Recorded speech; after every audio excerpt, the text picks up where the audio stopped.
नमस्कार विद्यार्थी मित्रांनो, नोट्स इन मराठी या आपल्या शैक्षणिक यूट्यूब चॅनलवर तुमचे मनापासून स्वागत आहे. आज आपण संत वाणी या शीर्षकाखाली दिलेल्या 3 रचनांचा सखोल अभ्यास करणार आहोत. या रचना आपल्याला मराठी भाषेचं सौंदर्य, निसर्गाचं तत्वज्ञान आणि भक्तीची तळमळ म्हणजे अशा विविध पैलूंची ओळख करून देतात. हो, आपल्याकडे फादर थॉमस स्टीफन्स, संत बहिणाबाई आणि संत निर्मळा यांच्या ओव्या आणि अभंग आहेत. ठीक आहे, चला तर मग हे उलगडून पाहूया. पहिलीच रचना जी आहे ती मराठी भाषेची स्तुती करणारी आहे. ही पहिली रचना आहे फादर थॉमस स्टीफन्स यांची आणि यात त्यांनी मराठी भाषेची थोरवी गायली आहे. त्यांनी मराठी भाषेची तुलना अनेक मौल्यवान आणि श्रेष्ठ गोष्टींशी केली आहे.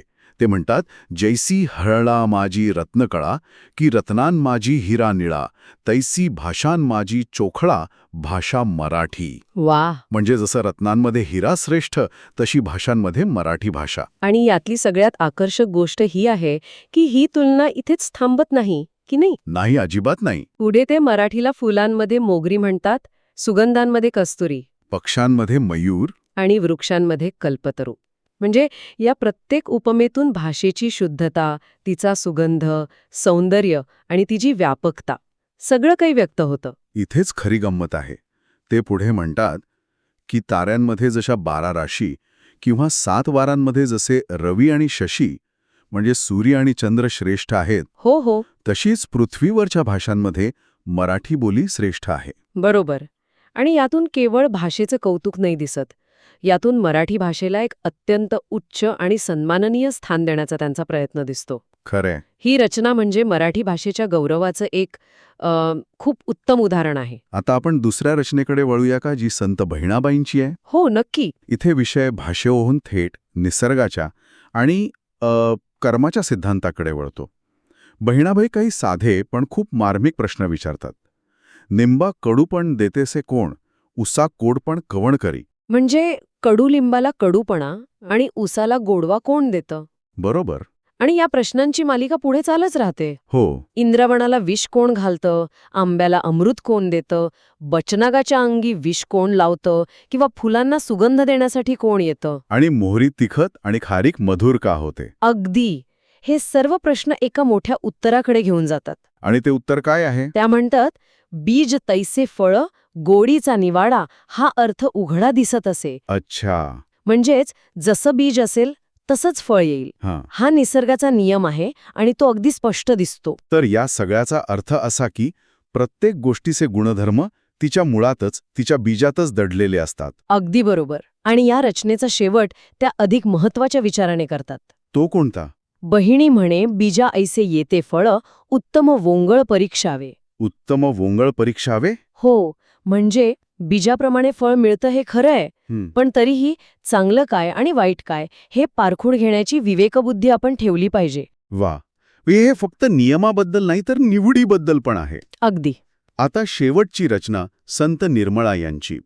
ही रचना मला वाटतं अत्यंत भावनिक आणि वैयक्तिक आहे. हो, आहेच. यात संसाराच्या बंधनाविषयीची एक तीव्र भावना व्यक्त झाली आहे. सुरुवातीच्या ओळीच मनाला भिडतात.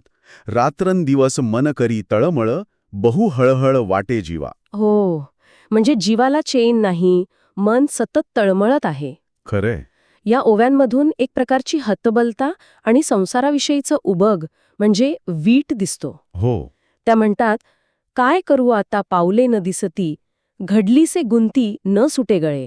म्हणजे पुढे काय करावं हे सुचत नाहीये. आणि गळ्याभोवती असा काही फास अडकला आहे की तो सुटतच नाहीये. बहु हा उबग आला संसाराचा, तोडा फासा याचा मायबापा. या ओवीतून तर त्यांची मुक्तीसाठीची आर्त हाक ऐकू येते, नाही का? अगदी. आणि जर आपण हे एका मोठ्या चित्रात पाहिलं तर मायबाप हा शब्द इथे विठ्ठलासाठी किंवा कदाचित त्यांच्या गुरुसाठी वापरलेला असू शकतो. अच्छा. आणि शेवटची ओळ, निर्मळा म्हणे आता दुजेपण चोखियाची आण तुम्हा असे. ही तर खूपच महत्वाची आहे. ती का? यात त्या संत चोखामेळा यांची शपथ घेऊन सांगतायत की त्यांना या संसाराच्या पलीकडे दुसरं काहीही नको. म्हणजे दुजे पण नको. हो, यातून त्यांची चोखामेळा यांच्यावरील श्रद्धा आणि भक्ती स्पष्ट दिसून येते. तर आज आपण या 3 रचनांमधून 3 अगदी वेगळे जग पाहिले. हो ना. एका रचनेत मराठी भाषेचा अभिमान, दुसऱ्या रचनेत निसर्गाच्या नियमांवर आधारित गहन तत्वज्ञान. आणि तिसऱ्या रचनेत मुक्तीसाठीची एक भक्तिमय अर्थता. खरंय.